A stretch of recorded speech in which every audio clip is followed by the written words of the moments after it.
Are e-cigarettes safer than real cigarettes? This is a highly controversial subject in today's society, along with the court system.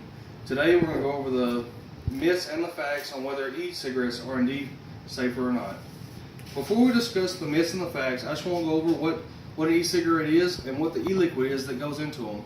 Now, on the e-cigarette, there's a bunch of different types of e-cigarettes. The ones I have here, this one here is just a box mod.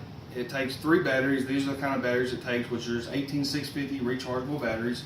And you got one over here, which is just a single battery you recharge with a mini USB. Now, on the e-liquid, you got 2 bases and then your liquid nicotine.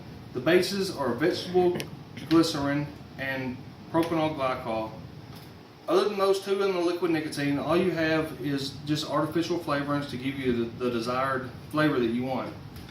Now, on to the myths. One myth is that e-cigarettes are just as dangerous as cigarettes.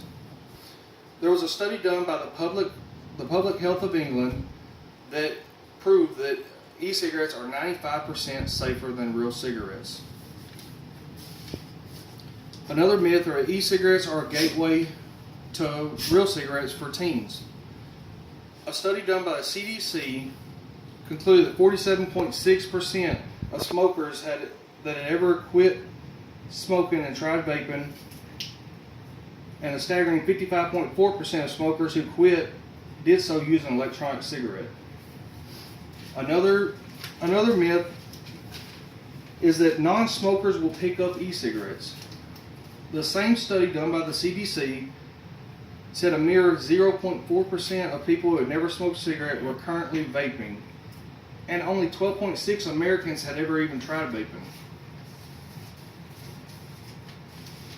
The other and last myth that we have is that secondhand vapor is just as dangerous as secondhand cigarette smoke. Well, a study that was done by PubMed.gov, done by NCBI, concluded that there was no significant risk to children or adults by secondhand vapors.